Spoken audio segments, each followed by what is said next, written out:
Seperti koin 100. Cerpen karya Haris Effendi Tahar. Ayah memberitahu saya tentang sebuah peti kayu yang disimpannya di rak paling bawah almari almarhumah ibu. Berisi uang berupa pecahan koin 100 rupiah yang kini sudah hampir penuh. Beliau tidak bisa memastikan berapa jumlahnya sekarang. Ayah meminta saya membagi uang itu sama rata dengan saudara-saudara saya kalau ayah kelak meninggal.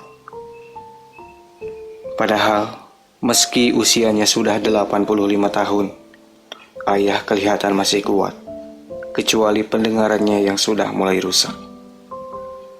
Saya mencari-cari kata untuk mengatakan bahwa uang itu kini semakin tidak berharga, karena nilainya semakin lama semakin turun. Mestinya ayah menyimpannya di bank bersama rekening pensiunnya. Ketika saya hendak mulai mengeluarkan kata-kata itu, sepertinya ayah menangkap pikiran saya. Jangan kamu pandang harganya, tapi pandanglah nilainya, kata ayah sambil menyalakan kembali pipanya yang sudah padam. Hanya kamu yang ayah percaya untuk membaginya. Sampai hari ini, detik ini, Presiden Kiai, keadaan tidak berubah. Memang sudah nasib jadi orang Indonesia, ujarnya menghibur diri. Ketika saya datang bersama anak-anak menjenguk ayah 2 bulan kemudian, ayah seperti semakin kecewa dengan keadaan. Sudah lebih 2 bulan, belum sekeping pun logam 100 yang model itu aku dapatkan. Memang ada logam 100 baru, tapi seperti tidak ada harganya. Begitu ringan, kecil, dan memalukan kalau dijadikan harta warisan. Untuk ayah ketahui, kata saya, tak lama lagi mungkin pemerintah tak lagi menerbitkan mata uang 100, karena tidak ada harganya. Katakanlah uang paling kecil yang beredar 1000. Masa? Kamu tahu dari mana? Kamu bukan dosen ekonomi. Aku tidak percaya itu. Loh, kita kan bisa mengamati perkembangan rupiah setiap hari. Kecenderungan ke arah itu ada, bukan tidak mungkin. Kalau begitu, ayah seperti berpikir untuk mendapatkan ide. Aku yakin pecahan logam 100 itu bisa berharga jauh lebih mahal nanti. Saya hanya terdiam dan tidak berani mendebat lagi. Ayah memang sejak dulu tidak mau dibantah. Tidak ada anak-anaknya yang berani membantah pendapat atau seruhannya. Ayah termasuk orang yang keras. Sepeninggal ibu 11 tahun lalu, ayah hidup dengan saudara perempuanku satu-satunya yang tinggal di kampung. Berjualan di kios baginya semacam pekerjaan yang menggairahkan. Meskipun labanya tidak seberapa. Yang lebih penting, agaknya ia merasa hidup masih berharga. Pensiunnya cukup. Pendapatan kios itu sehari-hari hanya untuk membiayai cucu-cucunya dan untuk derma anak yatim dan pembangunan masjid. Kalau saya datang bersama anak-anak, mereka pasti kebagian uang jajan dari kakeknya itu. Sewaktu ayah meninggal di usianya yang ke-86, semua saudara saya pulang. Malam pertama sehabis ayah dimakamkan di samping makam ibu, kami berkumpul di ruang tengah sesudah melepas tamu-tamu terakhir yang datang takziah. Hujan turun malam itu, menderu di atas atap seng rumah kami yang tua. Cuma sebentar, hujan pun teduh kembali. Kami, anak-anak ayah, semua seperti kecapean, duduk bersandar ke dinding sambil berselonjor kaki di atas tikar plastik. Anak-anak kami masing-masing sibuk dengan kegiatan sendiri-sendiri. Saya memulai pembicaraan sekitar pesan ayah, yakni tentang peti kayu itu. Tapi Adam, kakak laki-laki saya yang tinggal di Jakarta, tertawa seperti mendengar cerita lucu dari saya. Memangnya uang 100 masih beredar? Tanya kakak saya itu sambil menghapus air matanya karena terlalu bersemangat tertawa. Beredar atau tidak beredar, yang penting warisan ini dari ayah kita. Pesan beliau begitu pada saya, agar dibagi sama rata. Kapan ayah pesan itu sama kamu? Sekitar setahun yang lalu. Mengapa? Saat itu mestinya kau minta ayah menyimpannya di bank. Lumayan kan bunganya? Memangnya jumlahnya berapa sih? Ada. Hal itu saya usulkan pada ayah. Tapi ayah bilang nilainya lebih tinggi daripada harganya.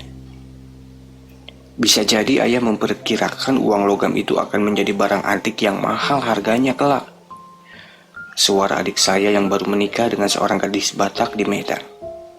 Jangan-jangan ayah menyimpan barang antik yang lain. Yuk kita periksa. Kamu angkat sekalian peti itu kemari, seru saya ketika ia mulai melangkah memasuki kamar ayah. Tak lama kemudian, gendut panggilannya keluar lagi dan bilang bahwa peti itu berat sekali. Kakak ipar saya cepat masuk dan membantu mengangkat peti itu ke ruang tengah. Anak-anak yang masih kecil dan doyan bermain dipanggil untuk ikut menghitung uang logam itu beramai-ramai. Hampir semua yang hadir di ruang tengah itu ikut menghitung. Tak ketinggalan saya. Ternyata pekerjaan menghitung uang logam yang sama jenis dan harganya itu mengasyikkan juga. Apalagi anak-anak usia sekolah dasar seperti 2 orang anak saya.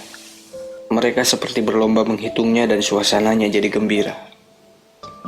Ironis dengan peristiwa meninggalnya ayah yang menyebabkan kami berkumpul malam itu. Seolah-olah malam itu kami sedang merayakan reuni atau suatu pesta ulang tahun. Jumlah uang itu ternyata hampir mencapai 700.000 rupiah. Saya segera membaginya 7 bagian. Sebanyak kami anak-anak. Saya menyuruh salah seorang anak kakak saya Saniar yang biasa membantu ayah di kios untuk mencari 7 kardus karton untuk wadah warisan itu. Lalu ke-7 onggokan uang logam 100 itu saya masukkan ke dalam tiap kardus. Kemudian meletakkannya di depan saudara-saudara saya masing-masing. Setelah itu, tanpa komando, semua terdiam, pun anak-anak.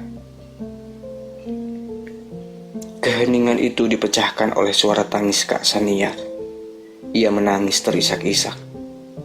Adik perempuan saya yang pulang tanpa suami dan anak-anaknya juga ikut menangis. Keadaan berubah menjadi sedih lagi.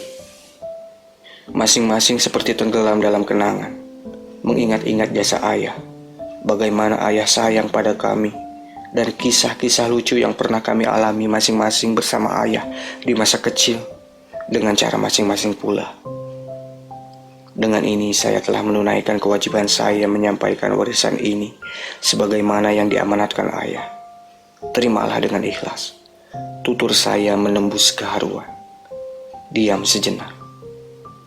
Saya telah menerimanya dengan ikhlas, tapi saya keberatan membawanya ke Jakarta, kata Bang Adam yang tertua di antara kami. Saya titipkan saja pada Saniar, karena dia yang di rumah. Pokoknya bagian saya 97.000. Saya juga, saya titip di rumah ini, timpal gendut. Akhirnya semua, selain saya dan Kak Saniar berbuat hal yang sama. Apa maksud kalian? Kalian kecewa dengan warisan ayah? Protes Saniar. Tak ada yang mampu menjawab. Ayah kita memang bukan orang kaya, tapi niatnya untuk meninggalkan warisan pada kita semua pantas dihargai. Apapun bentuknya, berapapun nilainya. Kalau kalian keberatan membawa koin-koin itu, kusuruh Joni menyimpannya kembali dalam peti. Ulah Saniar. Tukang cincin batu akik berani beli 1.000 rupiah untuk sekeping uang 100. Tiba-tiba Joni, putra Saniar yang sudah mahasiswa, ikut menawarkan suasana lain. Ketika sedang memasukkan kembali koin-koin itu ke dalam peti semula, saudara-saudara saya saling berpandangan. Ada kegetiran mengintai. Saya berdiri, lalu keluar mencari udara segar. Langit kelam, seperti akan melanjutkan hujan.